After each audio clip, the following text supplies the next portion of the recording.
पहली बार एक ऐसी लड़की मिली जो सबसे अलग है। बस डर सिर्फ इस बात का है कि जब वो अपनी ये जिद छोड़ेगी तो शायद मेरा हाथ भी छोड़ दे। প্রেম কি সত্যি অন্ধ নাকি ভালোবাসার চোখে দেখাটাই আসল দেখা?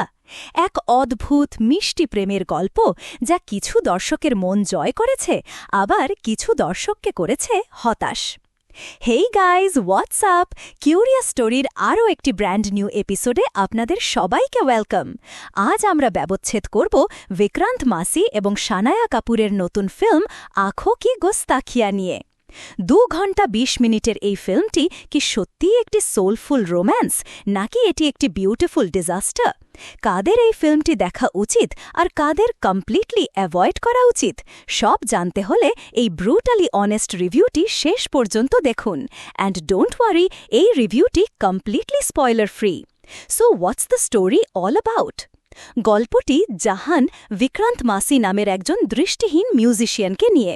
সে একটি ট্রেনে সাবা সানায়া কাপুর নামের এক মেয়ের সাথে পরিচিত হয়। সাবা একজন থিয়েটার আর্টিস্ট, যে একটি অন্ধ মেয়ের চরিত্রে অভিনয় করার জন্য নিজের চোখে পট্টি বেঁধে ঘুরে বেড়াচ্ছে।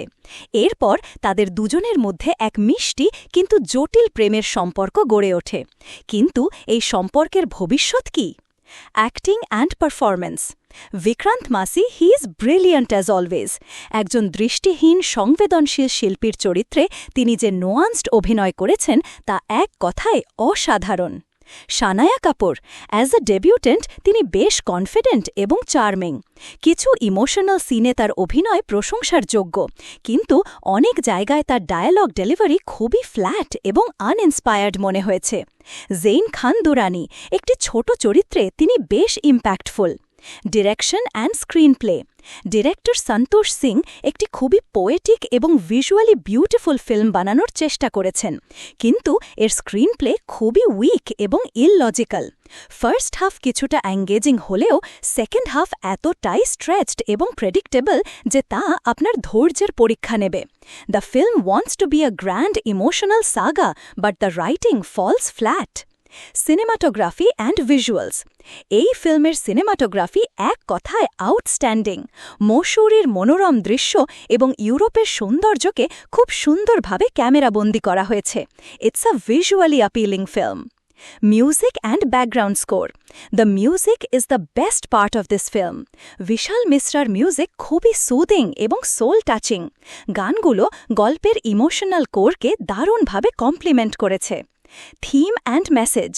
ফিল্মটি ভালোবাসা, বিশ্বাস এবং প্রতিবন্ধকতার মতো বিষয়কে এক্সপ্লোর করার চেষ্টা করেছে। এর মূল মেসেজ হল, you don't need eyes to see, you need a heart. Pros. Vikrant মাসির একটি সুপারলেটিভ পারফরম্যান্স। বিশাল মিশ্রার অসাধারণ music. Stunning cinematography and beautiful locations. Sanaya কাপুরের একটি confident debut. Cons. An extremely weak, illogical and predictable screenplay. The second half is very slow and stretched. Lack of chemistry between the leads in some scenes. The climax is very cliched and disappointing. Target audience. যদি আপনি একটি slow paced, poetic, old school romance দেখতে পছন্দ করেন এবং গল্পের logic নিয়ে খুব বেশি মাথা ঘামাতে না চান, তাহলে এই ফিল্মটি আপনার জন্য এ ডিসেন্ট ওয়ান টাইম ওয়াচ। কিন্তু যদি আপনি একটি gripping, well written love story খুঁজছেন, তাহলে ইউ উইল বি ডিসঅ্যাপয়েন্টেড। তো বন্ধুরা, রিভিউটা কেমন লাগলো? যদি ভালো লাগে তাহলে লাইক বাটনে এমনভাবে চাপ দিন যেন আপনিও প্রেমে পড়ে গেছেন, আর কমেন্টে জানান ভালোবাসায় করা সবচেয়ে বড় গুস্তাখি আপনার কী ছিল। সাবস্ক্রাইব করতে ভুলবেন না, না হলে পরের রিভিউতে আপ আর লাভ লাইফ নিয়ে আলোচনা হবে। শেয়ার করলে আমাদের রোম্যান্টিক গ্যাং আরও বড় হবে। ওভারঅল আঁখো কি গোস্তাখিয়া একটি এমন ফিল্ম যা দেখতে সুন্দর, কিন্তু এর আত্মাটাই যেন হারিয়ে গেছে। It's a sweet but unremarkable film যা তার পোটেনশিয়ালকে পুরোপুরি কাজে লাগাতে পারেনি। It's a film that tries to be magical but fails to cast a spell. আমাদের কিউরিয়াস স্টোরি রেটিং হল 4.8/10।